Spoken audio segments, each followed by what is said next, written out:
مشرانو زما ورونو کشرانو په جمع السلام علیکم. نور خو بابا بس تفصیلي خبرې وکړې، دې نه بعد د خبرو ګنجایش هم نشته. خو زه به ده ووایم چې یاره زه موږ ستاسو یو قوم یو عزت هم دی، یو مړی ژوندی هم دی. نو صرف په دې باندې نارو باندې دوکه نه شئ، لکه چې یو په بنیګاله کې هلته په کنټینرو خیږي او هغه ځای نارې کوي، دلته ورپسې زموږ خلک په پټو سترګو روان شي. زموږ دا کم حل دی. 5 کاله تېر شو، که تاسو وګورئ مخکې زموږ په دې 25 دیهات باندې بجلي بنده وه. څومره تکلیف و. بجلی نه زما په خیال بل غټ نعمت نشته. ټول ژوند زموږ بجلی سره تړلی شوی دی او هغه چې بجلي بنده وه هېڅ چا نه شو ازادولی. همدې قومي وطن پارټۍ مشران راپاڅېدل او هغه 2 کاله بجلي په موږ بنده کړې شوې وه، هغه دوی موږ ته بحال کړه. خو هغې نه بعد د 2013 کې تبدیلۍ په نوم چې کوم د حکومت راغی، نو هغې نه بعد دلته زموږ په شب قدر باندې هغه وخت کې به 14 ګنټې بجلي وه او هغې نه بعد به بجلي نه وه. د 2013 نه مخکې خبره کوم.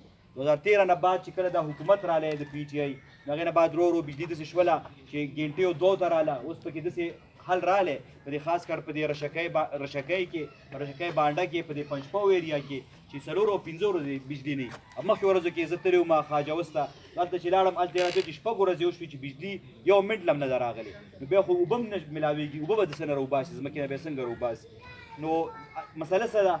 مسله دا ده چې زموږ داسې بې زبانه مشران منتخب کړي دي، داسې ایم پی ای موږ منتخب کړی و چې هغه موږ له ایس ډي او سره خبره نه شوه کولی، هغه موږ له په اسمبلی کې څه خبره وکړي. نو دا درته وایم چې یاره داسې خلکو له ووټ ورکړو، داسې د قومي وطن پارټۍ له ووټ ورکړو. که دلته ما ته نه شي رارسېدی، دا جي صاحب خو سره خوا کې دی، دا د ګریوانه رانیولی شي، دا ملګري ټول رانیولی شي، مال راتلی شي. زموږ مشران دا موږ ته ټول نه د نوجوانانو ته خاص کر وایم، دا ایزیلی اکسیسیبل دي. دا نه ده چې یاره اوس عارف د دې علاقې ایم پی ای و، هغه به په هفته کې یو اتوار او بل اتوار راته، هغه هم 2 ګنټو له راته. نو هغه دومره خوشقسمته خبر سړی نه و چې هسې به هغه په 2 ګنټو کې ملاقات کېدی شو. زموږ دا مشران هر وخت اکسیسیبل دي.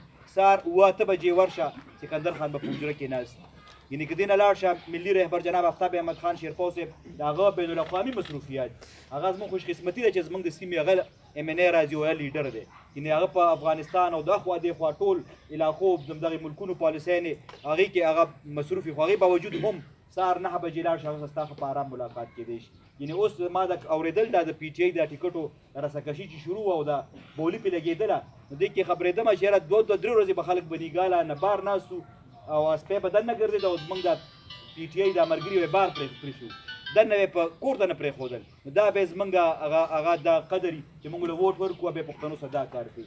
صرف او صرف دا درته وایم خپل او پردی وپېژنئ. دا قومي وطن پارټي دا د پښتنو پارټي ده.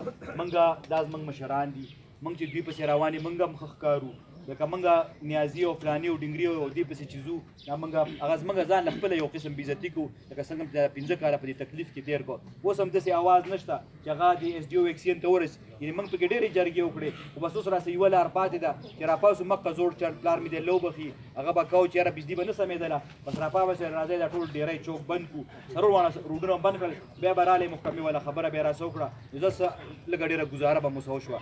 موږ څه خو دغه یوه لار ده، ځکه چې دلته هم نو حکومت چې د تحصیل ناظم ناست دی، هم د پی ټي آی دی، هغه هم لګیا دی، خپل سرکاري ګاډی استعمالوي، هغه هم لګیا دی، خپل د پي ایم ای کار یې پرېښی، خپلې ذمهوارۍ یې پرېښي، هغه لګیا دی عارف له کمپینونه کوي.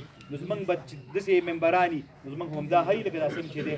اوس موږ له الله پاک بیا 15 کاله پس موقع راکړې ده چې یاره موږ داسې خپل نمایندګان منتخب کړو چې یاره زموږ تپوس کولی شي. نو زموږ د دې علاقې د دې خاورې د دې سیمې خدمت صرف او صرف قومي وطن پارټۍ کړی دی او زموږ سره ډېر موږ خوشنصیبه یو چې یاره موږ داسې لیډر د لاندې د هغه داسې حلقه کې یو چې یاره هغه ته موږ ډېر په اسانه هغه چې یو خبره وکړي نو هغه زموږ هلته خبره منلی کېږي، هغه اواز نشي دباوېدی. خو دا مسله موږ ته څه وه دا 15 کاله چې 15 کاله دلته ایم پی ای د عارف احمدزی و، دا سکندر خان 12-14 میاشتې اریګیشن منسټر و، بلا کارونه د موږ له دلته وکړل. موږ ورته ویلي هم نه وو، او د علاقې سره دا د خپله خاوره وه، خپله سیمه وه، فلډ پروټیکشن کې سړکونه هر یو شی موږ له وکړو. خو مسله به دا وه چې یاره پی ټي آی والا به موږ کې رکاوټونه جوړول. ډېر به تاسو د هلکان نوجوانان سوشل میډیا یوز کوي، اخبار او دا به یوز کوئ، تاسو به چې موږ ته څومره رکاوټونه پېښ کړو، هغې باندې به مشر خبرې وکړي نورې تفصیلي. خو زه ستاسو ډېر ټایم نه لمه، تاسو ډېره مننه، والسلام.